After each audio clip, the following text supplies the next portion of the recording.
Вы задержаны по факту сбыта наркотических средств. Что-то пояснить можете по этому поводу? Нет. Показания вы желаете? Ну, желаю, конечно. Сейчас в квартире будет проводиться обыск.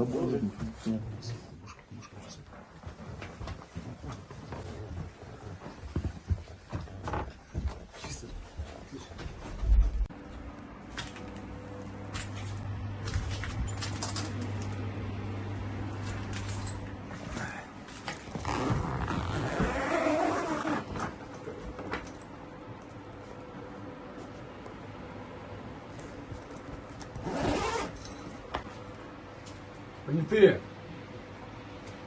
Понятые, сюда пройдете?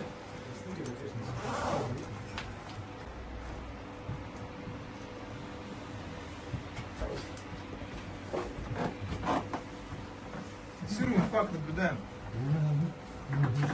Как думаете, что это такое? Это что такое?